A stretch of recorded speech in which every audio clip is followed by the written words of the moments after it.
6 tipe jualan itu Ya. basically nge-tap 2 emosi manusia. Oke. Fear and hope. Hope. Ya kan? Dan ini juga semua prinsipnya sama. Cost benefit lah, Ya. carrot and stick lah, Ya. apapun. Pokoknya harus ada takut kehilangan sesuatu sama mengandai-ngandai mendapatkan sesuatu. Oke. Agama itu menurut gua salah satu bentuk mengandai-ngandai yang ngandainya itu jauh akhirat soalnya. Betul. Makanya lebih nggak rasional lagi. Nah itu menurut gua yang salah. Oke. Salah satu yang menarik adalah Islam menganggap di dalam ekonomi Islam uang itu kayak darah.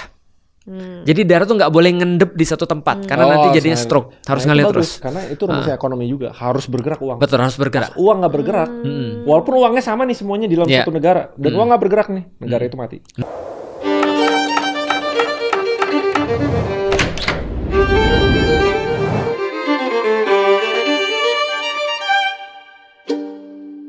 Welcome back, Feren. Oke. Apa sih responnya kayak gitu? Ya nggak tahu hari ini dia kayaknya Iya, lagi hari ada ini apa kayak gitu. lagi Kenapa ada kurang duit atau apa? Bilang dong. duit. Iya, Apa misalnya- selama ini digaji nggak sesuai standar atau gimana gitu? Ada yang protes nggak sebagai selama ini kan kamu bekerja sama ini nih, Abang Ray nih. 3 bulan. Tiap bulan kan sama Koremon nih. Ada nggak diperlakukan tidak wajar gitu? Kayaknya aku harus pick up deh. Ya. Itu bagus itu. Coba Itu bagus. penasaran. Itu kayaknya nggak Itu acting deh. dikat sih pasti sih. Itu kayaknya nggak acting deh. Gimana? Iya, gimana? Enggak baik-baik. Baiknya tuh apa? Baik itu apa? Apa? Baik itu apa? Baik apa? Gaji tepat waktu. Iya, tepat. Fasilitas? Oke lah. Kasih lihat coba jam tangannya. Apa mental. HP-nya kasih lihatin. Iya, bayarannya mental health sih. Oh, coba maksudnya mental health gimana? Udah. Ini tuh soalnya mirip sama topik yang kita bahas hari Iya. ini. Apa? Karena itu kan batas-batasannya profesional sama personal. Tapi ada lagi di Indonesia nih batasan profesional dan religi. Religi ya namanya. Religi ya. Iya, agama sama Batasan profesional. dunia bekerja. Hmm. Ya lu sering lihat lah kalau orang-orang yang kayak mengatasnamakan agama untuk jualan sesuatu yang kemarin sempet nonton Ferry Irwandi nggak? Enggak. Yang Dia garam- nontonnya yang yang cewek-cewek dia. Chania Cita nonton. Nonton? Malah kan nonton. Enggak sih. Enggak nonton. Intinya yang kayak jualan garam rukiah. Nah itu pun gue sebenarnya gue nggak nonton full videonya. Oke. Tapi menurut Ustadz Felix, opini gimana untuk Ya. jualan garam rukiah? Oke. Itu dulu. Kalau itu garam rukiah dulu ya. Tapi lo ngerti nggak maksudnya garam rukiah? Untuk orang kerasukan kan, Iya. dilempar garam. Itu dilempar atau dimakan? Dilempar garam? Oh, Enggak. dilempar. Kalau iya kalau di eksorsisme ada yang dilempar Iya. nggak? Enggak, garam mana ada? Garam cuma buat pembatas eksorsisme. Biasanya kan gitu. diludahi kan? Diludahin. Iya nggak Sebentar. sih biasanya orang-orang. Setannya diludahin gitu orang yang dirasukin gitu. Enggak, misalnya kayak siapa yang mau ngeluarin setan dari orang kerasukan tuh kan diludahin. terus Kesian banget. Dikasih gini, kalau nggak itu diminum air. Lu terus apa hubungannya sama disemprot gitu. itu holy water maksudnya kayak gitu kan di film-film. Enggak, ini aku bahas kerasukan Islam. Bisa? Dia lebih tahu kayaknya. Kerasukan dalam Enggak. Islam. Enggak, aku tuh pernah lihat di film-film. Oh iya. Iya kan? Di Diludahin. TikTok. Islam. Di TikTok. Enggak Di ngerti TikTok lagi lupa. potongannya. Iya. Terus taruh mungkin mana itu Islam? feeling aja. Ya bisa sih. Aku juga kan? pernah lihat dulu gini. Apa kalau dukun tuh disembur. Oh, Oh, dukun iya. berarti yang aku lihat. Iya, Iya, disembur. itu maksudku. Bukan diludahin. Iya, bukan diludahin, disembur. Kalau diludahin mah itu dihinakan. Oh iya. Disembur maksudku. Oke ya. Kalau aku sendiri menurutku itu salah satu bentuk ini sih, apa namanya, sesuatu bentuk aktivitas yang menandakan bahwa itu edukasinya terbatas. Menurutku ya ini sih nggak Islami banget sih menurutku. Kalau jual garam ruqyah itu ya. Karena tadi kalau By konsep ada. konsep ada ruqyah itu adalah konsepnya adalah kita itu membersihkan diri kita daripada perkara-perkara yang buruk lah. In a way kayak exorcism. Mungkin kalau lebih mudahnya kita katakan exorcism ya. Tapi yang menarik adalah ketika aku baca konsep ruqyah, sebenarnya kita tuh bisa meruqyah diri kita sendiri. Yaitu adalah dengan membaca Quran. Membaca Quran itu adalah salah satu bentuk ruqyah. Intinya kayak membersihkan diri sendiri Ya, gitu, membersihkan Kak. diri atau purifying lah gampangnya seperti itu. Tapi sebenarnya kalau menurutku di dalam Islam tuh konsep yang paling bagus untuk menghilangkan perkara-perkara jelek itu di dalam diri kita adalah terkonek dengan Allah. Yang kita pernah bahas tentang anjing, ingat gak? Kalau misalnya kita takut sama anjing misalnya, jangan kemudian kita lawan anjingnya atau kita kemudian lari dari anjingnya. Lebih baik kita datengin yang punya anjing supaya kita menjadi aman. Nah, jadi kalau konsep kayak garam ruqyah ya, apalagi kalau konsep komprehensifnya ya, menjual sesuatu garam yang belinya cuma berapa lalu dijual berkali-kali lipat, menurutku sih itu namanya pembodohan sih. Menurutku. Jadi itu kayak bisnis pembodohan gitu. Tapi Ustadz kan butuh duit. Ustadz perlu duit. Makanya aku juga jualan. Itu yang jualan Ustadz ya? Belum tahu aku. Tapi yang jelas Bisa bukan aja aku. pihak-pihak yang tidak bertanggung jawab sih. Iya, Kan orang bisa nggak jadi. tahu, gitu. Nah, tapi kalau aku juga sama, karena tetap kita perlu uang gitu kan ya, tetap perlu apa namanya? Kayak aku kan wajib menafkahi istri nih, aku wajib beliin dia baju, aku wajib beliin dia makan dan segala macam, kasih tempat tinggal. Nah, maka aku juga jualan, tapi jualanku yang bersifat etis.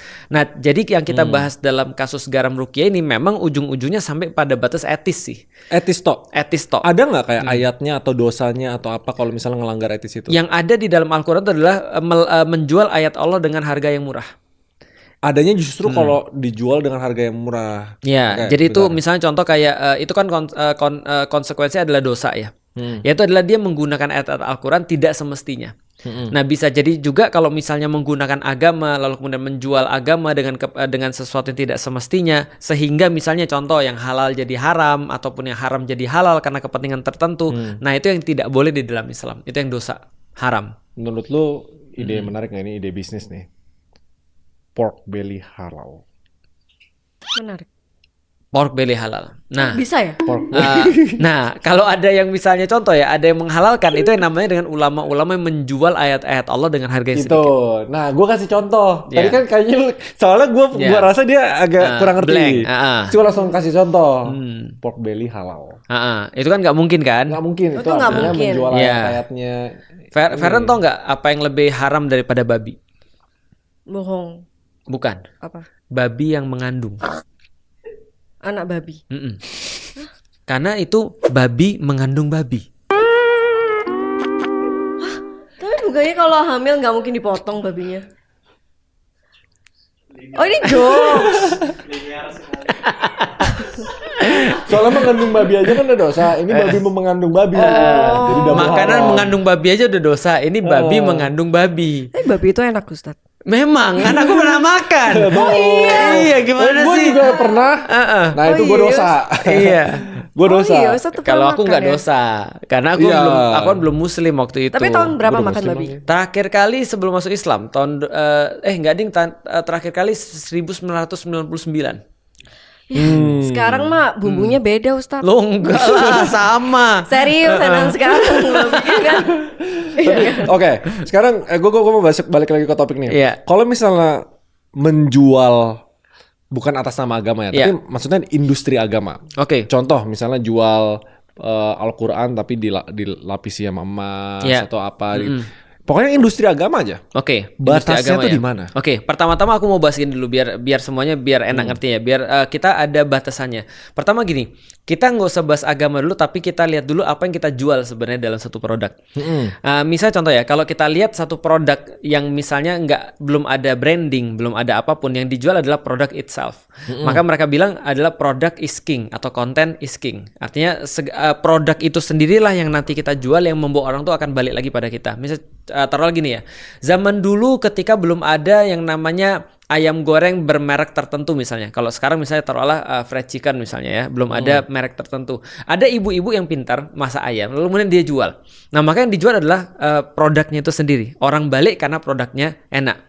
Beda dengan kemudian ada lagi yang namanya yang dijual itu adalah dalam tanda kutip intangible atau brand. yang tidak Contoh yang paling mudah, Apple. Apple itu orang bisa jual dengan lebih mahal. Menurut bapak siapa kemarin ya? Aduh, kok aku lupa ya. Yang bilang bahwa Apple tuh di bawah $10. Nggak nyampe di bawah $10. Tapi ngerti, Iya. bill of materialsnya tuh murah. Betul. Gitu. Jauh dibanding harga jualnya. Betul, Gitu. artinya brandnya itu memiliki harga jual tersendiri. Bener. Itu yang membedakan ada Sony sama Sony, itu harganya beda. Lu pernah beli Sony nggak? Pernah nggak? Sunni? Bajakan. Bukan bajakan sih, brand yang beda. Iya, tadi awalnya gue mau jokes biar kita serius. Bos, sini brand apa? Nah, artinya berarti brandnya tuh punya harga kan? Bener, brand. Nah, punya maka harga. boleh nggak itu kemudian kita menjual brand? Jawabannya boleh. Karena itu juga dianggap sebagai aset di dalam Islam. Maka di dalam Islam ketika seseorang tuh bersirkah, seseorang tuh misalnya bekerja sama, dia bisa mengkerjasamakan apakah itu adalah barang-barang yang tangible atau intangible. Contoh misalnya kita bisa syirkah di dalam Islam ada yang namanya syirkah syirkah wujuh. Artinya syirkah dengan exposure kalau zaman sekarang. Wujuh artinya wajah, bro. Oh, oke. Artinya lu bisa untuk contoh misalnya lu nerima endorse itu bentuk daripada syirkah wujuh. Jadi dan itu apa? Itu hukumnya apa itu? Itu hukumnya dibolehkan, dibolehkan. Pahala apa? Pahala tentu saja kalau dibolehkan. Karena bagian daripada jualan itu ada dua. Satu adalah tangible, satu lagi adalah intangible tadi. Sesuatu bersifat fisik, satu lagi bersifat non fisik. Nah, berarti tinggal kita lihat nih. Kalau yang barangnya bersifat fisik, kalau itu ada perubahan atau ada sesuatu yang tidak sama seperti yang diiklankan, maka itu namanya penipuan.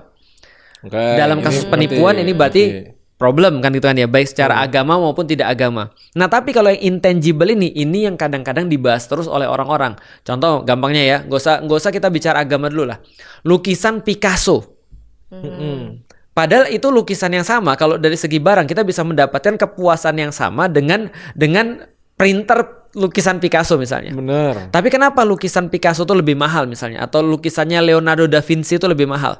Atau lukisannya Van Gogh itu lebih mahal misalnya? Karena ada sesuatu di situ yang bersifat intangible. Makanya mereka bilang seni itu tidak bisa dihargai. Nah, ngerti. Oke, sorry gue potong. Nggak apa-apa. Misalnya, yang gue bahas tuh tadi lukisan Picasso kan? Ya. Tapi ini nggak tahu nih artis mana, tapi dia lukisan Muhammad gitu Ya, misalnya. betul. Habis itu dia bikin cetakan Kaligrafi Al-Quran. Muhammad misalnya ya. Iya, pokoknya jadi intangible-nya itu agama maksudnya. Agama, Nah, Dan banyak betul. tuh, misalnya ini perspektif gua, bayangan Allah tuh bentuknya kayak gimana Betul. gitu, dan lain-lain. Pokoknya barang-barang agama. Agama. Nah, kalau gitu kita lihat balik lagi itu masalah etika. Harus dibatasin itu masalah etika dulu. Yang Nah, paling jelas tuh nggak ada yang mutlak. nggak ada yang mutlak. Karena itu mainnya etika. Contoh ya misalnya ya, yang paling jelas, belilah produk saya. Karena kalau kamu beli produk saya, maka kamu akan menyumbang 2,5% untuk misalnya ini misalnya. Nah, misalnya kayak gitu. Nah, bagiku itu perlu kita lihat dulu, itu etis atau tidak etis. Nah, kadang-kadang kalau kita lihat ya, kalau ada orang jual produk bukan berdasarkan kemudian produknya, itu yang problem menurutku. Artinya kalau produknya itself nggak bagus, produk itself nggak bagus bukan bohong, tapi dia memang mengiklankan misalnya dia jual ayam goreng, tapi ayam gorengnya ini nggak enak. Tapi dia kemudian branding bahwa ayam gorengnya ini dibacain Al-Qur'an misalnya. Oke. Ada loh kayak gitu kan ya. Tapi berarti bukan dibacain Al-Qur'annya sendiri, tapi karena bohongnya itu kan.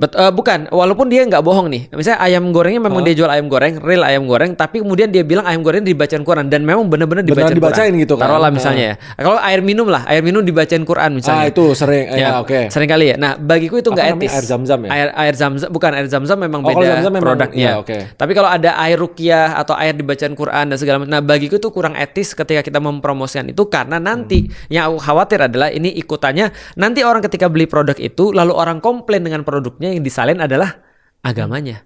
Ngerti. Bukan produknya, tapi di sana adalah agamanya. Nah, di titik itu menjadi tidak etis untuk menggandeng agama dalam kemudian produk. Kayak jualan tomat. Kok bisa tomat? Tomat putih. Nah, itu salah satu yang kemarin problematik. Oke, aku contohnya gini deh.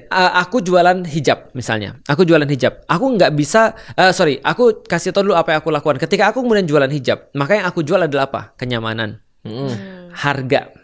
Lalu kemudian apalagi misalnya vibes, bahwa ini adalah hijab yang syar'i sesuai dengan tuntunan seperti apa Rasul mau gitu misalnya. Itu bisa aku lakukan tuh kalau kayak gitu. Cuman yang nggak akan aku lakukan adalah kalau kamu pakai hijab ini kamu lebih dekat kepada surganya Allah, itu nggak mau. Nah itu loh kayak apa? Boleh nanya nggak? Ini aku nanya nih, tapi boleh. Sorry nih kalau misalnya pertanyaannya gimana? Berarti kalau misalnya orang Islam itu nggak boleh. Misal aku cewek nih, aku Islam, terus aku jualan baju tank top, itu nggak boleh. Nah itu bagus. Pertanyaan menarik. Itu pertanyaan bagus. Ini actually nggak. Oke, good. Nggak boleh pegang. Kalau ya, kalau misalnya Feren adalah seorang Muslim, lalu kemudian Feren jual tank top, itu boleh atau tidak? Hukum asalnya boleh. Yang tidak boleh adalah membuat tank top itu akhirnya dipakai di luar. Contoh misalnya, pertanyaanku sederhana, orang-orang Muslim nih sekarang boleh nggak pakai tank top? Enggak. Oh, boleh tapi kalau pakai daleman lagi. Enggak. Oh. Kalau dia pakai tank top doang boleh nggak? Nggak boleh kalau tank top doang. Boleh. Nah, kalau di depan suaminya. Oh, berarti, bener. Nah, iya berarti bener. Feren harus ngasih tahu ini untuk pakaian di dalam rumah ya, untuk dalam tanda kutip buat suamimu senang aja.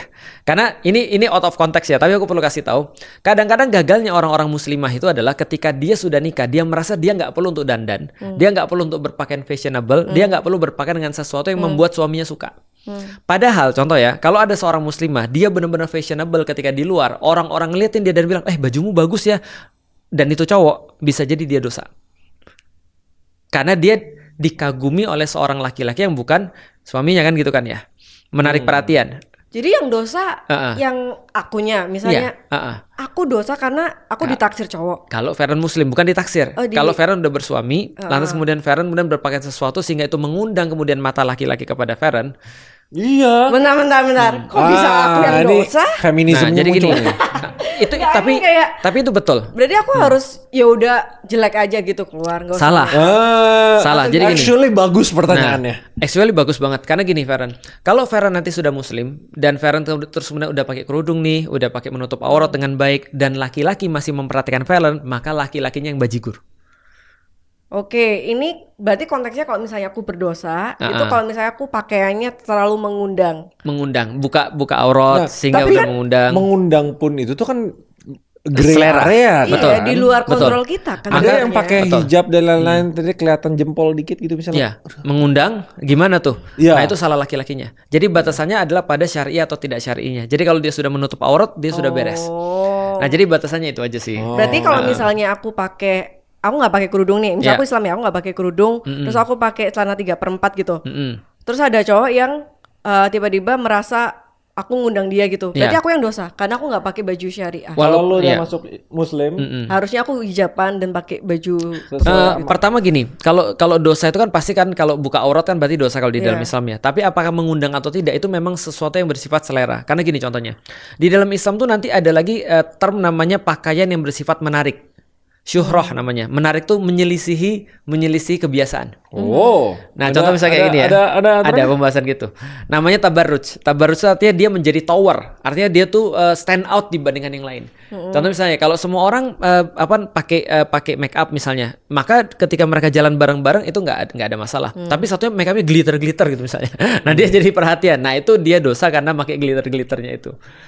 Tapi bukan karena sesuatu yang bersifat tadi ya, yang bersifat kayak harus perempuan yang disalahin, bukan. Tapi karena menarik, menyelisihi publik itu, gitu. Jadi maksudnya Islam, maksudnya orang Muslim itu nggak boleh stand out gitu. Ya.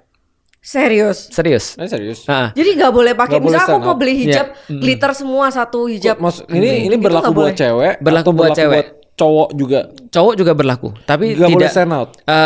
Tapi sebenarnya hukum ini lebih kepada cewek sebenarnya tabarruj. Tapi kalau cowok tuh cuma dijaga untuk masalah hati, masalah riya dan segala macam. Tapi ini case-nya kalau ceweknya udah bersuami. Tapi kalau single? Single bersuami sama. Berarti aku pakai hijab, pakai bling-bling hijab, ada banyak mutiara-mutiara gitu, aku Nah tergantung. datang ke masjid gitu. Nah tergantung, kita lihat dulu nih. Kalau semuanya begitu sudah dianggap umum, maka itu oke. Contoh misalnya kayak gini ya, ini memang agak sulit nih. Penasaran asal usulnya sih kenapa itu tidak diperbolehkan? Betul, bagus. Asal usulnya adalah gini. Dulu ada namanya pengaruh urf atau kebudayaan masyarakat. Dulu cowok-cowok itu kalau jalan di tengah jalan. Kalau cewek-cewek jalan melipir, mepet dengan pinggir jalan. Karena aktivitas-aktivitas memang seperti itu di Arab, maka pada saat itu dianggap ketika cewek jalan di tengah jalan itu tabarruj atau sesuatu yang stand out. Tapi di masa kita nggak ada masalah kan? Contoh lagi misalnya, di Arab kalau misalnya kita pakai sesuatu yang warna merah itu consider tabarruj. Itu dipertimbangkan sebagai sesuatu yang tabarruj karena stand out. Karena di situ pakainya kalau nggak hitam, coklat, abu-abu dan segala sesuatu yang gelap-gelap. Ya, gitu kan ya. Okay. Kalau tiba-tiba ada merah jadi stand out. Tapi kalau misalnya di Melayu itu merah, hijau, kuning gabung jadi satu tuh. Nah sehingga ketika pakai baju warna hitam justru jadi tabarruj. Jadi tabarruj. Justru jadi stand out. Tabarruj ini dosa atau tabarruj ini adalah sesuatu yang kalau memang dilakukan menjadi dosa karena dia tadi menarik perhatian. Gitu. Oke, berarti tabarruj ini kayak tabarruj ini berarti kan sesuai persepsi kan. Misalnya kayak di Indonesia sekarang banyak muslimah aku lihat biasanya dia tank top, terus pakai baju luaran, kadang pakai kemben, baju luaran. Kemarin dia mempermasalahkan yang pura-pura makan es. Gue nggak tahu, gue boleh ngomong. Maksudnya kayak ada tuh. bener itu kan banyak, maksudnya udah banyak Muslim, cewek-cewek Indo yang Muslim tuh pakai fashionnya kayak gitu. Ya, betul. Nah, tapi ini teman gue taat.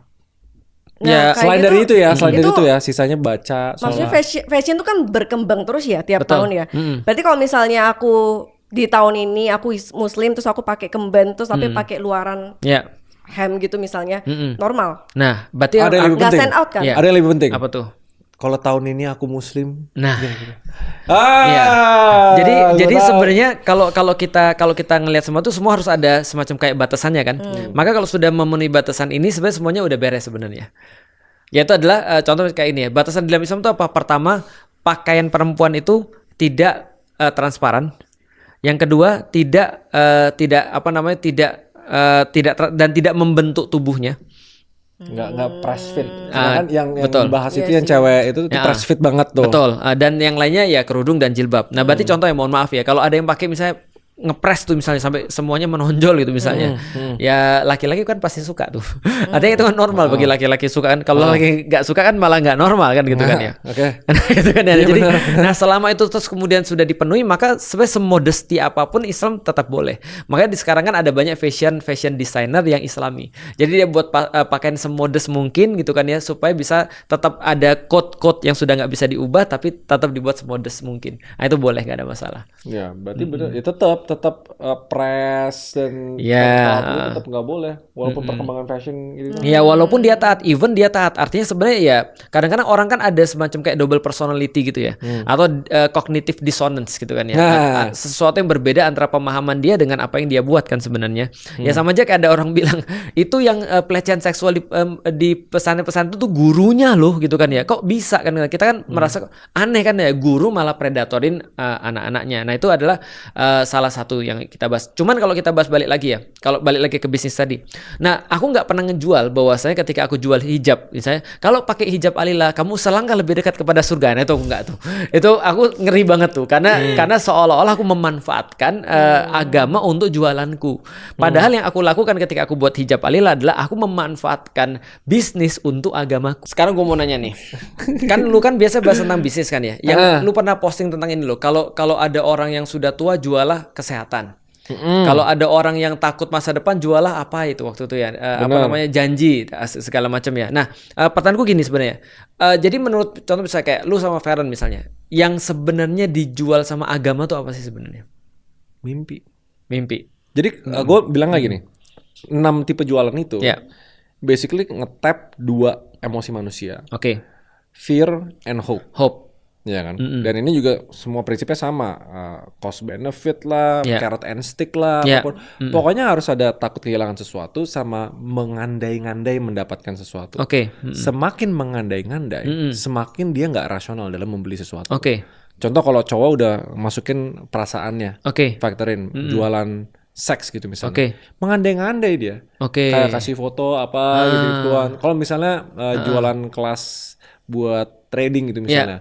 Mobil, sports car, flexing, sama mengandai-ngandai. Hidup gue tuh kayak gini nih, sangat miskin nih, gue sadar kayak gitu. Terus dikasih nih, gue trading bisa punya mobil ini, mengandai-ngandai kan. Nah, agama itu menurut gue salah satu bentuk mengandai-ngandai yang ngandainya itu jauh akhirat soalnya. Betul. Makanya lebih nggak rasional lagi. Nah itu menurut gue yang salah. Lo setuju nggak? Setuju. Tapi aku mau nanya sih, ini luar konteks ya. Di Islam itu ada persembahan nggak? Perpuluhan nggak ada. Persembahan? Persembahan sedekah ada. Namanya sedekah. Persembahan sedekah. Sedekah tuh wajib dikasihin ke gereja di masjid atau ke orang-orang? Ke orang-orang langsung. Tapi nggak wajib kan? Nggak wajib. Tapi ada yang wajib namanya zakat. Oh ya, zakat wajib. Zakat wajib. Apa itu zakat? Zakat itu adalah pungutan wajib yang diberikan pada setiap muslim yang sudah punya harta melewati batas tertentu dan sudah mengendap selama setahun. Dikeluarkan 2,5%-nya. Iya, 2,5%. Ke siapa? Ke orang-orang yang memerlukan. Di dalam Islam ada 8 kelompok yang memerlukan zakat. Berarti zakat itu sedekah yang wajib. Sedekah yang wajib. Oh ya, simpel kayak gitu. Iya, sedekah yang wajib. 2,5%. 2,5%. Kalau nggak gitu dosa. Kalau nggak dosa. Tapi contoh ya kayak gini ya, Feren kalau misalnya aturan yang bagus menurut gua. Kalau Feren misalnya sudah muslim misalnya, tapi gini, nanti aku jelasin. Iya, nanti aku jelasin. Jadi gini, Feren kalau udah muslim nanti ya, punya harta lebih daripada misalnya nisab namanya, batasnya itu sekitar 20 dinar. 1 dinar 4,25 gram emas. Kalau sekarang 1 gram emas, taruh kalau sejuta ya, berapa sih sekarang 1 gram emas? 1,6 ya? Ya taruhlah 1 juta taruhlah ya. Andaikan 1 juta, andaikan. Nanti coba dikonversi. Kalau 1 juta berarti 4,25 gram emas sama seperti 4,25 juta. Ya. Kali 20 itu sekitar 80-an something juta lah. Setahun. Iya. Nah, berarti itu nilai batasnya dan itu sudah mengendap selama setahun. Maka Feren keluarkan 2,5%-nya. Oh, maksudnya 80 juta full setahun udah diapa-apain. Betul, kurangin 2,5%-nya. Untuk siapa orang yang memerlukan yang 8 itu? Karena kenapa? Salah satu yang menarik adalah Islam menganggap di dalam ekonomi Islam uang itu kayak darah.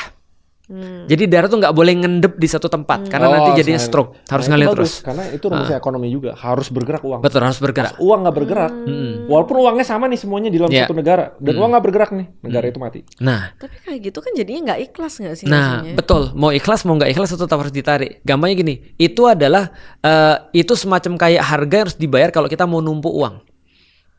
Kalau uang itu harus kita timbun, keluarkan 2,5%-nya supaya ekonomi itu tetap berjalan. Artinya gini, kalau misalnya kita ikhlas baru dikeluarin, semua orang nggak ada yang ikhlas dong. Masa kalau semua orang nggak ada yang ikhlas nanti ya ekonominya nggak akan jalan. Nah itu adalah tentang masalah zakat. Tapi kalau yang mau aku bahas begini sebenarnya, berarti kan gini kan ya. Tadi kata Raymond menarik tuh, semakin orang itu nggak rasional, semakin kemudian dia nggak melibatkan logik, maka akan semakin mau orang tuh menghabiskan uang untuk perkara-perkara yang harusnya mungkin dia tidak lakukan. Benar, yang dilakukan sama orang yang tidak ada boundary ethics-nya. Betul, ethics-nya. Contoh misalnya, ini kita coba ambil ekstrimnya. Kan kalau ekstrimnya jualan produk itu ekstrim dan itu oke ya maksudnya ya. Ekstrim sebelah sini adalah benar-benar kita jualan dalam tanda kutip agama. Gini aja, bayar 1 M, gue jamin lu masuk surga. Nah ini yang di sini nih, yang di tengah-tengah. Aku mau ekstrim sini dulu. Ada yang lebih ekstrim lagi? Ada yang lebih ekstrim. Tapi ini semua orang pasti nggak ada perbedaan pendapat. Supaya kita bisa bahas di sini. Contoh aku bilang sama Feren, jangan Feren deh, Raymond, Ray. Misalnya contoh ya, di dalam Islam kalau andaikan misalnya kita memperhatikan anak yatim, lalu kemudian mengusap kemudian rambutnya, dan Rasul melakukan itu, maka kita akan mendapatkan pahala seperti rambut yang kita usap. Kalau botak bahaya ya, maka jangan cari anak yatim yang botak, enggak, itu guyonan aja. Maksudnya perumpamaan pahalanya memperhatikan anak-anak yatim itu seperti itu. Terus aku bilang, ketika kita bantu mereka, maka ketika nanti mereka ke surganya Allah, mereka bantu kita untuk ke surganya Allah. Kita kasih yuk, semua orang pasti mau ngasih, benar kan? Benar. Karena itu semua nggak ada permasalahan. Yang permasalahan adalah di tengah-tengah ini antara keuntungan pribadi dan keuntungan agama. Kalau semua keuntungan agama semua orang pasti mau keluarin. Kalau lu bangun masjid, lu dapat rumah di surga, oke, kita keluarin gitu kan ya. Kalau lu misalnya menyenangkan orang tuamu, kamu pasti akan masuk surga yang paling tinggi. Maka lu beliin mobil orang tua misalnya ibu dengan harapan ini adalah untuk berbakti pada orang tua, make sense karena itu perintah agama. Itu 100% akhirat gitu kan ya. Tapi yang di tengah-tengah nih, lu bayar gua 1 miliar, gua jamin lu masuk surga. Itu jual agama. Ya, itu paling ekstrimnya sebenarnya. Tapi gue bener-bener bisa jual ke orang sampai orang itu percaya. Gue pakai surat-surat apalah gitu misalnya gitu-gituan. Dan gue mempercayai, ya nggak mungkin gue mempercayai itu sih, pasti bodoh sih. Ya. Dan ya kayak gini, mohon maaf ya, ada kasus di Amerika, ada ada pendeta yang jual sertifikat tanah surga. Nah, ya itu. Tahu nggak? Iya, Pak. Itu sempat viral. Gue pun tahu. Tapi mungkin kayak misalnya yang kasusnya Ustaz Felix sama yang kamu ceritain itu kan lebih ke kasus-kasus untuk menargetin orang-orang yang kurang pintar ya. Betul.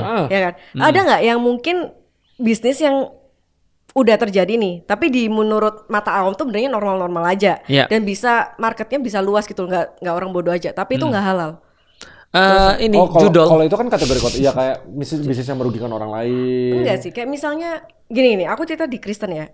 Tapi yang mau disclaimer ya buat kaum Kristen semuanya kalau misalnya aku salah. Jadi kalau misalnya di Kristen, kita disclaimer bahwa ini bukan agama sih. Ini yang kita pengen bahas adalah ini bukan agamanya. Nah, agamanya pasti bagus, pengikut-pengikutnya yang problem. Tolong di highlight. Iya, nggak di Islam, nggak di Kristen, nggak di agama manapun pasti ada. Gimana? Jadi kalau misalnya di Kristen itu, kalau banyak yang bilang oknum-oknum itu punya gereja itu biasanya menguntungkan, bisnis yang menguntungkan punya gereja, karena itu benarnya kan nggak salah kan? Benar. Buat pajak, tax planning. Oh. Iya, terus habis itu punya itu udah pasti. Ada persembahan, ada perpuluhan. Orang perpuluhan tuh bisa kan 10%. Aku nggak tahu hukumnya ya, tapi kayaknya 10% dari penghasilan, setauku. Oke. Terus itu kan lumayan banyak kan? Kalau misalnya semakin banyak jemaat di sana, makanya semakin kaya kayak gitu. Nah, ini kan maksudnya bukan pembodohan publik juga. Maksudnya ini market orang-orang yang ya mau cari Tuhan ya ke gereja pasti. Paham nggak maksudku? Betul, beda sama yang kalian cerita itu kan lebih ke arah ke jual sertifikat surga. Itu kan langsung yang kayak ekstrim, kayak nggak make sense itu loh. Kalau misalnya ini kan masih make sense. Betul. Gitu. Kalau misalnya di Islam tuh apakah juga ada yang kayak gini? Ada. Pengelolaan zakat misalnya. Lagi rame kan kalau salah yang tentang korupsi itu. Ya, kemarin ketika ada satu lembaga seperti itu. Jadi gini ceritanya, kalau di dalam Islam itu kan jadi nggak berani ceplos-ceplos sekarang. Nah, aku langsung ngomong tuh. Tapi ya lembaga lah itu. Nah, jadi kan di dalam Islam aku udah kasih tahu zakat itu dibagi ke 8 golongan. Nah, 8 golongan tuh salah satunya namanya amil. Amil itu adalah yang narikin zakat itu tadi.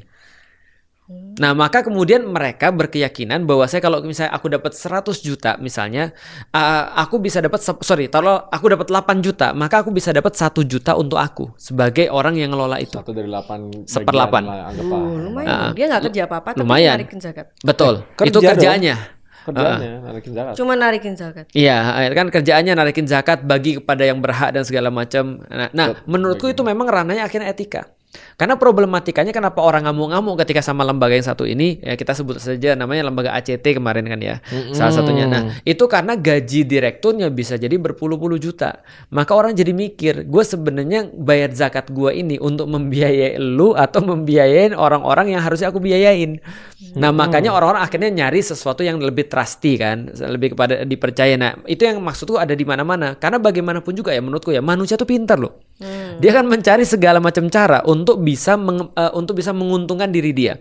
Apakah itu pakai agama, apakah itu pakai misalnya keluarga, misalnya pakai pamannya gitu kan ya, atau pakai apapun gitu maksudnya. Tapi dia akan gunakan itu seolah-olah benar padahal salah. Tapi benar ketika dia pakai agama itu seolah-olah dia akan lebih mudah dan lebih terlihat dalam tanda kutip Islami. Menggampangkan semuanya. Contoh nih kayak gini. Oke, let's say case-nya gua adalah kontraktor dan arsitek yang nge-pitch ke orang buat bikin masjid. Oke.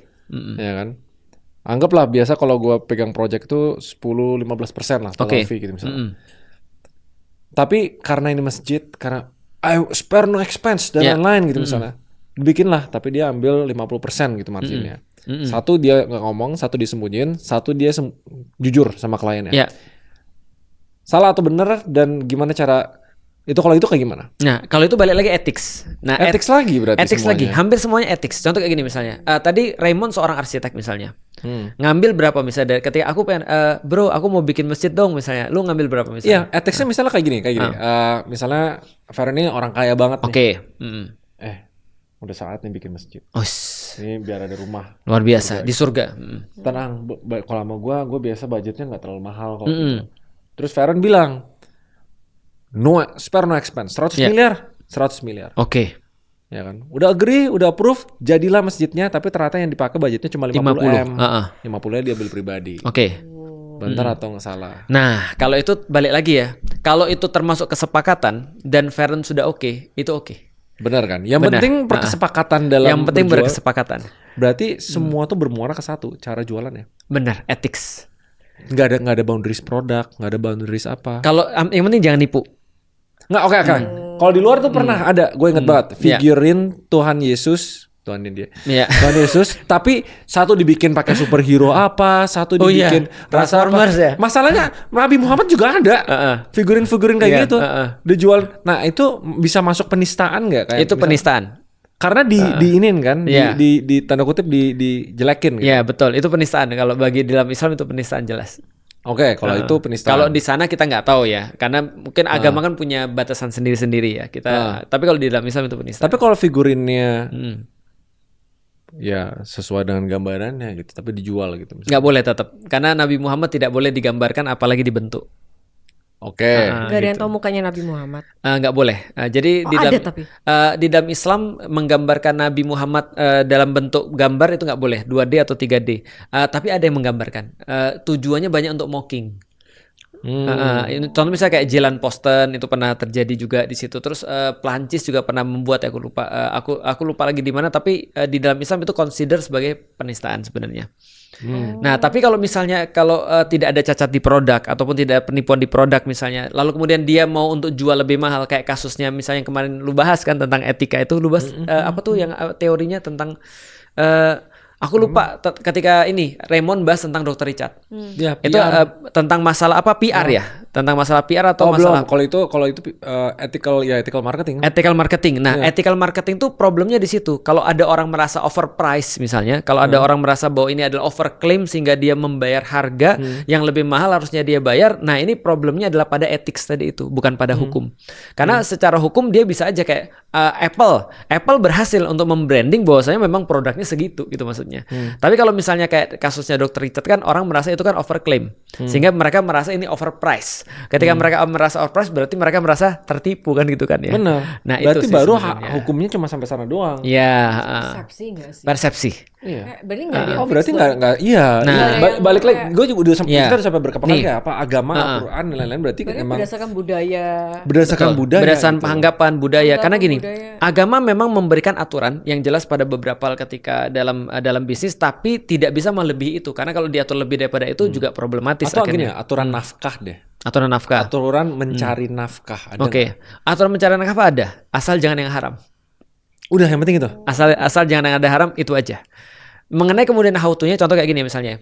Feren jual satu produk, Feren misalnya contoh kayak di marketplace. Marketplace banyak tuh. Ada yang jual harganya aslinya 10.000, tiba-tiba dijual 100.000. Karena orang tuh kelangkaan informasi tuh. Tapi pertanyaannya, Feren secara hukum boleh nggak ketika menjual produk 10.000 dengan harga 100.000? Boleh dong. Boleh banget. Kenapa? Bagus Karena malah. orang sudah milih dan orang bisa milih dan orang ridho dia bayar, akhirnya jadi boleh kan itu kan. Tapi secara etis itu bisa bermasalah. Tapi itu kan persepsinya Ustadz. Benar, persepsi. Benar, itu benar, itu benar banget. Berani dia. Itu benar, itu persepsi. Enggak apa-apa, itu benar banget. Nah, pertanyaanku yang kedua adalah ethics sama hukum itu lebih berat mana? Ethics ini etika kan, moral. Iya, etika moral sama hukum lebih berat mana? Etika. Betul. Kenapa? Karena mungkin nanti dihujat netizen kan. Iya, sanksi sosial. Sanksi sosial. Itu Sanksi lebih sosial. parah kadang-kadang dari sanksi bersifat legal. Kalau aku secara pribadi ya, sanksi bersifat legal itu gampang. Tapi sanksi yang bersifat sosial itu yang benar-benar sulit untuk dihilangkan. Itu benar sih. Mm-mm. Berarti ya harus nyesuaiin market ya. Iya. Warga Indonesia sukanya. Tapi ada nggak kayak hukum syariahnya? Mm-mm. Kalau misalnya sekarang udah nggak ada ya hukum syariah basically. Negara Hukum mana? syariat nggak ada yang diterapkan. Nggak ada diterapkan. Nggak ada yang diterapkan satupun di dunia manapun. Seandainya dulu, Even Arab. Selain dari kalau dulu Yeah. kan aturan apa yang nggak boleh punya tambang, nggak punya Yeah. apa gitu kan. Nah itu kan boundaries mencari Betul, nafkah. boundaries mencari Ada itu. nafkah. Ada. Nah itu ada tuh. Ada. Selain Jadi dari nggak haram. selain gak haram, nah itu yang namanya. Jadi contoh misalnya ketika dia mencari nafkah, mencari pada bagian yang bukan bagiannya, yaitu misalnya tambang dan seterusnya, itu menjadi haram. Yang aku pahami. Nah yang berarti bukan, oke. itu termasuk haram. Jadi boundaries mencari nafkah gampang, asal nggak haram jalani. Oke. Gitu simple. Ethics. Iya. Ternyata Jadi bukan nggak melihat terlalu pada di- output base. Kalau kapitalis itu melihat pada output base. Misal contoh ya, kalau kapitalis apa yang laku dijual atau apa yang diperlukan masyarakat itu aku jual. Contoh misalnya Homer atau misalnya minuman keras, dia akan jual karena diperlukan dan diminta oleh masyarakat, ada demand-nya. Tapi kalau di dalam Islam nggak boleh, karena sesuatu itu ditentukan dari bukan demand and supply, tapi dinilai daripada ini halal atau nggak halal. Misalnya, Iya. oke, gue masih banyak nih kayak Al-Qur'an. Al-Quran dibungkus, dikasih nama, customize. Semacam kayak di customize gitu loh. Iya, Itu ada aturannya juga nggak? ada. Nama penistaan juga nggak? Enggak. Jadi selama itu kemudian Desakralisasi. tidak mengubah Al-Qur'annya, cuma sekedar kayak covernya doang ataupun pembungkusnya doang di customize secara orang, itu nggak ada masalah. Walaupun dihargai Selama mahal gitu. Iya, jadi mahal. Berarti dia ngambil mahalnya dari added value-nya kan? Added value-nya apa? Menambah kemudian jadi lebih bagus secara penampakan. Dan itu di mata Islam neither bad or good diperbolehkan aja. Diperbolehkan. Added value itu bukan good juga, bukan pahala. Bukan, itu perkara mubah, added value itu. Mubah tuh boleh. Contoh misalnya gini ya, sebenarnya kita semua tuh berjualan tanpa sadar. Maka orang bilang sales itu adalah skill yang harus dimiliki oleh semua orang. Kan itu kan ya.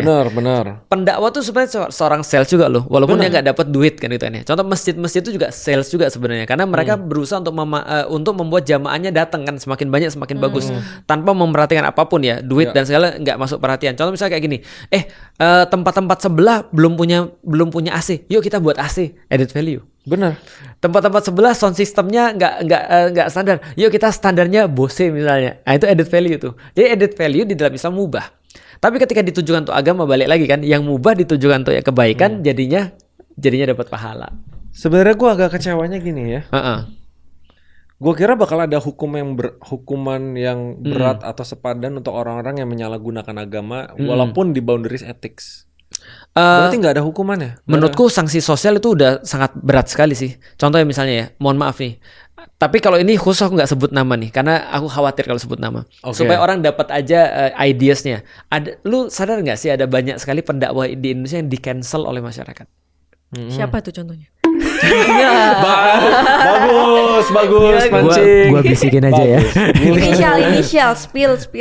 Masih penasaran nih, coba tulis di kolom komen. Yang terakhir ya. Mancing ya. Aku udah tahu sih, pasti netizen pasti akan sudah pada tahu. Coba tulis. Yang terakhir misalnya ya Gus Miftah. Itu di cancel. Nyebutin nama?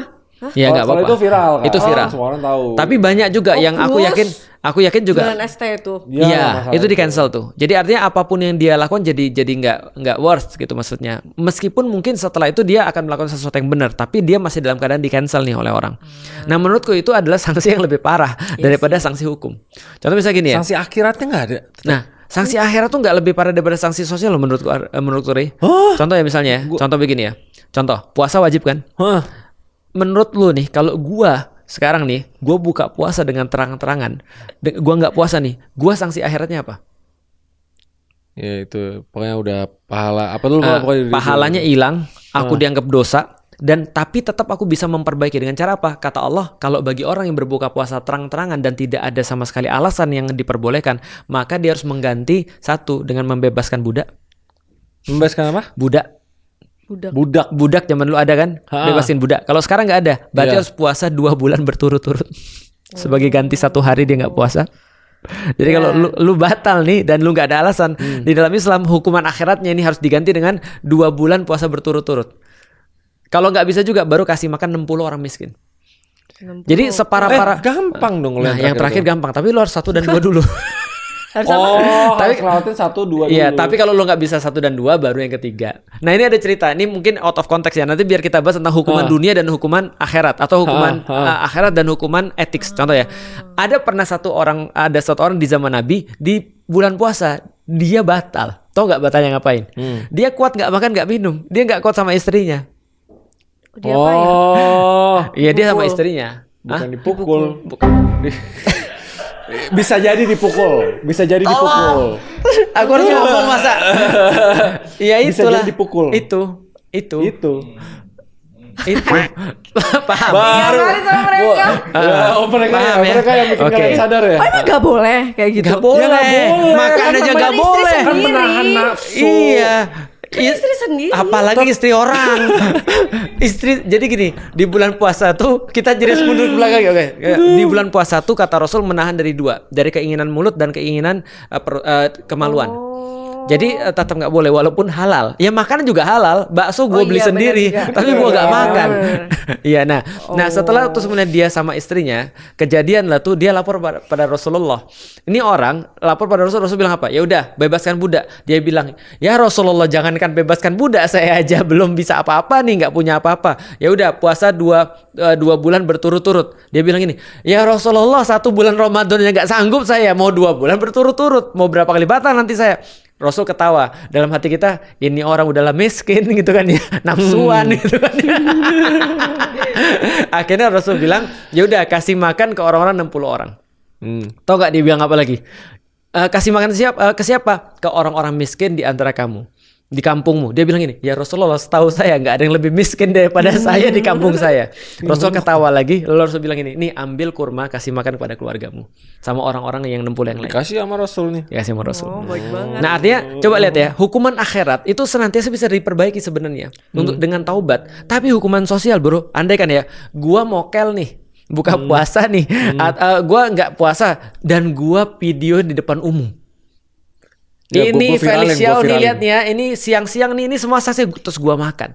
Itu babi. kira-kira makan babi lagi. Wah, sama berbuka babi puasa lagi. dengan berbuka puasa dengan babi yang kriuk nih misalnya. Kira-kira sanksi sosialnya seperti apa? Dikerumunin cewek-cewek seksi. Nah, Tambah aja terus, sama terus dosanya. itu sanksi sosialnya itu jauh lebih sulit untuk dikontrol daripada sanksi legal. Ya, Mungkin lu nggak? bener-bener bayangin sih what happen if it Iya. kalau Janganlah, naudzubillah min dzalik. Mungkin nggak benarnya sanksi sosial itu Ya, itu benarnya hukuman dari Tuhan tapi nggak tertulis di Al-Quran. pinter. Feren pinter. Kadang-kadang dan, Allah dan beneran nggak tertulis. Enggak, ada hadisnya. Ada hadis. Hadisnya tuh begini bunyinya. Allah itu kadang-kadang rewards manusia dari manusia yang lain. Dan menghukum manusia dari manusia yang lain. Hadisnya begini kata Allah. Kalau Allah mencintai seseorang, maka Allah akan membuat manusia-manusia mencintainya. Oke. Berarti dibalik kalau gitu gimana? Kalau Allah nggak suka sama seseorang, orang-orang bisa jadi nggak suka sama dia. Maka kadang-kadang kita tahu orang itu masuk surga atau tidak dalam tanda kutip dari perlakuan manusia di dunia. Maka di dalam Islam, contoh misalnya, lu pernah dengar nggak? Kalau ada orang meninggal, lalu kemudian dia disolatin sampai ada 40 orang ini masuk surga. Karena kata Rasulullah, Allah mengambil persaksian daripada manusia untuk diri dia. Paham nggak maksudnya? Jadi contoh misalnya kalau aku mati nih, ada 40 orang nih yang nyolatin aku, berarti itu sudah tanda-tanda aku orang baik. Karena kalau aku orangnya nggak baik, disyukurin orang aku. Gitu kan. Kalau cuma 35 gitu? Nah kalau misalnya 35, asal dibagi 3 soft. Dibagi 3 soft, itu ada Gimana harganya. 3 soft apa? Cuma 35 orang, yang penting ada 3 soft. 3 soft? 3 soft itu 3 baris. Oh 3 baris. Sorry, 3 baris. Jadi kalau ada soft orang itu sholat, bahasa apa? soft itu bahasa Arab. Oh, Soft. berharap kita tahu. Iya gak apa-apa. Aku sorry. Aku belum ngerti. Jadi ada 3 baris nih. Ada imam 1, 2, 3 baris. Walaupun satu baris cuma 5 orang, ada 15 tetap masuk surga. Karena sudah ada Minimal berapa? 3 orang? 3 baris intinya. 3 baris kalau di 1, 2, 3? 3 orang doang? 3 orang doang nggak bisa. Tapi dibuat 3 baris. Itu bukan soft namanya. Itu satu baris. Iya, itu satu baris. Oh, iya. Ini satu soft nih, satu Oh soft. iya, make sense. Berarti minimal berapa orang? Nah, kalau misalnya satu softnya 5 orang atau 6 orang ya berarti sekitar ya 15 sampai 18 orang.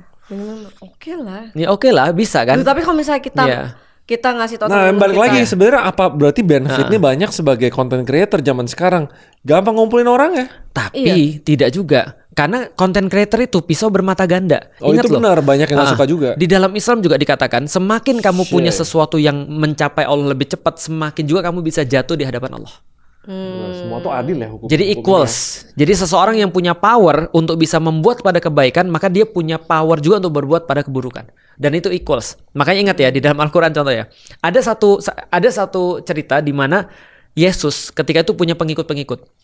Dan pengikut-pengikutnya itu punya banyak permintaan. Salah satu permintaannya adalah, bisa nggak aku diberikan makanan dari langit? Jadi gak usah masak, gak usah apa. Tahu nggak Yesus bilang apa di dalam Al-Quran? Bisa, tapi kalau sudah ada ini aku turunkan nih makanan dari langit, dari Allah, maka kalau kamu nggak beriman setelah ini, hukuman Allah akan lebih berat. Paham gak maksudnya? Udah dikasih proof yang lebih kuat. Kalau masih kemudian kamu nggak beriman, itu kamu lebih parah juga nanti nanggungnya. Paham. Oh iya. Nah maka kemudian sama. Sama. Ya, luar Nah, biasa. ini nada. Iya. Oke. Paham nggak? Enggak. Nah, Tuh, gue udah tahu nada tertentu. Gampang gini, kalau Raymond adalah influencer, maka dia ketika berbuat sesuatu, contoh misalnya, kemarin aku lihat banyak sekali orang, Raymond sholat. Ketika orang kemudian mengetahui Raymond sholat dan dia terinspirasi untuk sholat, maka Raymond langsung dapat pahalanya. Oh. Tapi begitu Raymond berbuat buruk nih, yang ikut ada 40 juga nih, kebayang jadi apa? Gue tahu gue ada ide bagus banget buat bisnis. Gimana?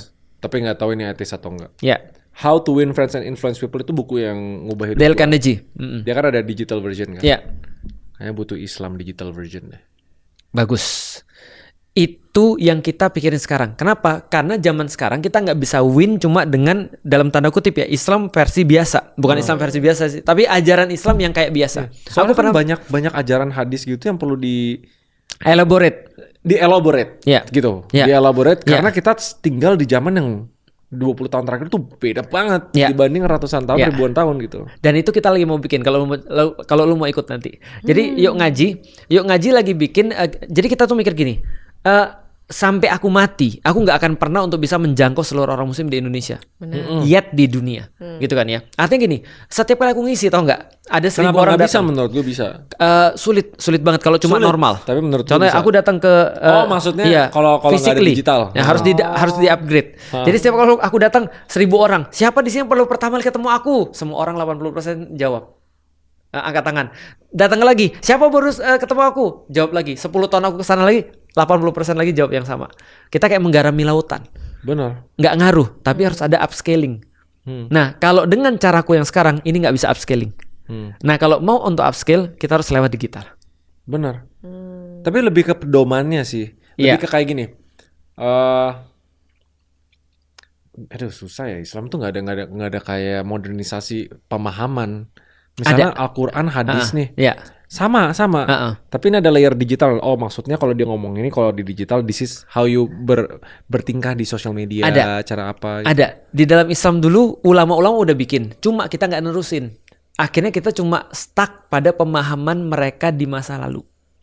Padahal Islam tuh harusnya di masa sekarang. Kapan ulama bikin itu? Golden Ages Islam tahun 1000-an. Pasti udah lama banget. Kenapa nggak dilanjutin? Kenapa nggak ada yang bisa lanjutin? Nah itu dia. Karena mungkin ada banyak ya problematika dalam agama sendiri. Misalnya contoh mereka merasa, oh janganlah. Contoh kayak sekarang, lu pernah ketemu nggak dengan orang? Jangan buka Al-Quran. Jangan belajar langsung dari Al-Quran. Nanti lu jadi gila lo kalau lu belajar agama kayak gitu-gitu. Orang takut untuk elaborasi Al-Quran. Ya. Padahal harusnya kan dia baca, dia elaborasi kan gitu kan ya. Nah sekarang orang udah takut gitu maksudnya. Kayak agama tuh sakral banget gitu maksudnya. Kalau lu salah pegang Al-Quran nanti lu jadi kodok misalnya kayak gitu-gitu. Nah pemahaman-pemahaman kayak gini yang harusnya nggak ada di dalam agama. Karena agama itu harusnya membantu kehidupanmu kan gitu maksudnya. Iya. Dan kita mau bikin itu Rey. Jadi contoh misalnya ya, contoh kayak gini ya. Kita bahas tentang akidah. Kalau orang-orang bahas tentang akidah di sekolah-sekolah itu sampai cuma dalam pembahasan aja, prakteknya nggak ada sama sekali. Tapi kita kasih tahu prakteknya tuh kayak begini. Ini how to relate with your religion, with your life. Dan summary-nya itu nggak apa-apa, nggak apa-apa dijual. Nggak ada masalah. Bikin apa buku atau bikin apa? Nggak ada masalah. Enaknya dulu. Nggak ngelangkahin tanda kutip namanya apa? Ulama nggak ngelangkahin nggak itu? Kalau kita bikin maksudnya begini karena era digital. Apresiasi terhadap orang yang ngajarin agama di dalam Islam itu paling tinggi. Maka kata Rasulullah, sebaik-baik di antara kalian adalah yang belajar Quran dan mengajarkannya. Berarti dulu ketika ulama-ulama zaman dulu yang paling besar gajinya adalah yang ngajarin Quran. Itu apresiasi Islam terhadap agama. Cuma masalahnya karena dulu agama tuh diambil sampai level pemerintahan, jadi bisa enak untuk diatur. Benar. Contoh misalnya kayak gini, zaman dulu saking orang tuh tertariknya pada ilmu, kenapa bisa begitu? Salah satu insentifnya adalah pemerintah. Pemerintah bilang, kalau lu bisa buat satu buku yang groundbreaking nih, dan cutting edge di dalam agama Islam nih, maka buku lu ditimbang langsung dan langsung dihargai emas seberat itu. Enak kan? Enak kan? Kalau lu punya buku zaman dulu bukan kertas HVS dong, perkamen dong. Iya benar. Gitu kan ya, tebel-tebel kan ya. Lu timbang 50 kilo. 50 kilo. Itu buku atau bom atom gitu kan ya. Ya lu timbang sekilo, kan lumayan, Rey. Lu bisa pakai untuk penelitian lagi, lu bisa pakai untuk buat sekolah dan segala macam gitu. Di Turki dulu ketika tercatat kalau nggak salah ya, satu orang pengajar Al-Quran itu ada profesor, ada asistennya. Satu orang profesor digaji kalau nggak salah sekitar 7 dinar per hari. 7 dinar per hari, bro. 1 dinar 4,25 gram emas. Nah ini 7 dinar per hari. Sementara asistennya dapat 4 dinar per hari. Kan lumayan. Nah itu tau gak nilai-nilai kayak harusnya memang pengajar atau edukator tuh dibayar semestinya kayak gitu. Iya. Oke, kalau misalnya tadi yang diomongin Raymond jualan buku tapi isinya tentang agama. Iya. Misalnya aku buat buku nih. Iya. Ya contohnya Ustadz Felix deh. Buat buku Islamisme itu ya. Terus aku mau jadi reseller. Iya. Aku jual bukunya nggak bisa lebih mahal ya. Ya, boleh lebih mahal. Boleh. Lo boleh dong. Boleh, nggak ada masalah. Boleh minta diskon kalau itu bisa jual lebih mahal. Terserah. Aku jual 500.000 satu buku. Nah, batasan apa ya? Nah itu tadi etikanya. Itu belum. Selama ada yang beli. Ada yang beli dan nggak merasa dirugikan. Iya, betul. Kalau beli dan merasa dirugikan. Nah, itu baru. Scam nih, gue berarti bukan marketnya dia dong. Iya, contoh kayak gini nih lu misalnya. Lu bisa ngomong kayak gitu. Ya berarti bukan marketnya gua dan lain-lain. Tapi kan lu sadar betul, lu jualannya misalnya kayak, oh ini edisi yang pernah dipegang sama Ustadz Felix langsung, makanya harganya 500 ada tanda tangannya Ustadz Felix nih sama lipstiknya Ustadz Felix di situ nempel. Terus dia beli karena dia ngerasa worth it kan. Oke, eksklusif nih. Tapi pas datang ternyata nggak ada. Ya nggak boleh. Ya datang tetap ada, cuma misal tantangannya nggak kelihatan. Ya, contoh kayak gini, Feren. Iya kecewa. Tapi kan kita nggak bisa menyenangkan semua orang, Ustadz. Iya betul. Nah aku kasih contoh. Ya. Udah mulai ini ya. Dia udah mulai terinspirasi sama Kania dia. Oh iya. Oke, aku kasih contoh ya. Nggak bisa nyenengin semua orang. Aku pernah jual bukuku yang harga bandrolnya sekitar 70.000, aku jual 500.000. Aku jual 5 juta pernah. Oke, terus? Nih, coba lihat ya. Ini ethics atau enggak? Ternyata semua orang bilang ethics, tapi aku cerita. Aku bilang gini, teman-teman sekalian, pada hari ini kita akan melakukan penggalangan dana buat Palestina. Cuma aku nggak punya apa-apa nih. Aku cuma punya buku. Buku ini, karena aku jual di momen ini, aku mau galang untuk dana Palestina. Siapa yang mau beli buku ini 5 juta? Gak ada kan awalnya kan ya. Terus ya udah, buku ini siapa yang mau beli 1 juta? Aku. Ya udah, siapa yang mau lebih? Ujungnya jadi 5 juta. Akhirnya buku ini kujual dengan harga 5 juta. Tapi semua orang tahu itu harganya awalnya cuma 70.000 dan mereka bisa dapetin di mana-mana dengan harga 70.000. Tapi karena hari ini aku yang jual untuk kemudian penggalangan dana untuk Palestina, maka di situ kalau kita bedah kemudian secara bisnis ada wajahku di situ. Berarti mereka jual karena wajahku, dan yang kedua karena ada sesuatu yang kita cari bareng-bareng, yaitu adalah donasi kepada orang-orang di Palestina. Nah, itu contohnya tuh. Oh, itu ethics. Oh, tapi kalau misalnya tiba-tiba aku di sana terus aku kemahalan itu nggak terima gitu? Nah, nggak apa-apa. Nggak apa-apa. Kan tapi ciri khas jual beli ada 2. 1 ridho, 2 bisa memilih, tidak dipaksa. Oke. Tapi pokoknya selama Ustadz nggak kena sanksi sosial. Iya, betul. Ethics. Bukan dia nggak kena sanksi sosial. Selama simpelnya kayak gini kali ya. Kurang dekat. Ya simpelnya kayak merugikan orang lain nggak dengan lu berjual produk itu dan cara jualan produk itu. Ya, kalau gue mungkin simpelnya kayak gitu. Bahkan gue nggak pakai nilai agama ya. Kalau dari dulu kan gue etika gue udah berbisnis, gue punya nilai. Yaitu merugikan orang lain ya. Harus merugikan orang lain. Kalau nggak gini deh. Nggak boleh merugikan orang lain. Dia kayaknya udah mulai. Tapi bagus sih, poinnya bagus. Tadi poinnya Feren bagus. Selama aku nggak kena sanksi sosial, itu sebenarnya salah satu indikasi aku masih melakukan sesuatu yang etik secara masyarakat. Itu sebab itu bisa jadi indikasi. Contoh lagi ya, menurut tuh ada yang nggak masuk akal nih. Tapi menurut dunia seni bisa jadi masuk akal. Tahu nggak, lihat ada seni itu loh. Pisang di plester. Itu harganya berapa tuh? Coba search tuh. Ada ini seni tembok nih, ada pisang di plester. Harganya mahal banget. Itu berapa miliar itu? Terus? Itu menurut kita kan nggak masuk akal kan? Dari segi manfaat nggak bermanfaat, pisang di plester. Orang pisang nggak di plester aja banyak kan itu kan ya, kenapa harus di plester? Dan kemudian setelah di plester kan rusak pisangnya kan itu kan ya. Nah artinya adalah apa? Kalau aku punya duit 1 miliar atau 100 miliar, aku pikir aku akan cari sesuatu yang lain. Nah bagiku nggak masuk akal. Tapi bagi orang-orang seni itu adalah sesuatu yang masuk akal. Ya udah, selama misalnya ada yang beli dan dia ridho dan tidak merugikan tadi, dan selama tidak dapat sanksi sosial, yaitu duit dia itu secara etik bermasalah bagiku, tapi tetap secara legal oke. Nah jadi untuk jualan kayak tadi tuh. Gue mau summarize nih yang gue nangkep dari semua podcast ini. Karena tadi udah ditimerin sama mereka. Oh gitu. Iya. Rasanya kok masih bentar. Gimana? 1 jam. Udah 1 jam. 1 jam. Ya Allah. 1 jam? Iya. 1 jam nih. Oke. Atau nggak gini, kita tanya Feren aja. Apa yang dari seluruh pembicaraan ini? Mau nanya lagi. Kita biar next podcast aja. Apa yang lu pelajari? 1. Tuhan Yang Maha Esa. 1, intinya etis nggak etis tuh benernya persepsi. Gitu. Dan kalau misalnya kalian dapat sanksi sosial, tuh berarti bisnis kalian patut dipertanyakan. Betul. Indikasi patut dipertanyakan soal etis. Betul. Bagus. 2. Orang muslim boleh jual tank top. Boleh jual apapun asal halal. Iya. Dan ada message-nya kayak misalnya jualan tank top tapi untuk suami untuk suami doang. Jadi kayak benar-benar harus sesuai dengan standarnya Al-Quran. Wah, keren. Dia boleh jual apapun kan? Boleh. Sesuai. Iya. Sesuai dengan asal nggak haram. Ya asal nggak haram. Gitu. 3. Nggak boleh stand out. Untuk perempuan ya. Tabarus itu namanya. memang topik. Iya. Itu lumayan unik sih. Tapi ada konteksnya Lumayan nanti unik ya. sih, Nah, nanti kita jelasin konteksnya. Nggak boleh stand out. Ya, nggak boleh stand out. Jadi kalau Pas buat misalnya- episode yang ini. Sabar ya. Tapi stand out itu physically ya. Tapi kalau stand out misalnya non physically itu sangat disarankan. Contoh ya, pintar banget nih misalnya. Episode selanjutnya. Jadi aku kebawa dia jadi. 4.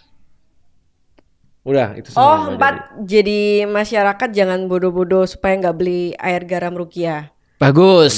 Iya, bagus. Oke, balik lagi ke prinsip SKP ini dan KPI gue. Ingat gak KPI gue apa? Meningkatkan IQ, EQ, dan SQ. Nah, ini kita lagi tingkatin EQ, yaitu kesabaran. Alright, say goodbye buat episode selanjutnya. Dadah.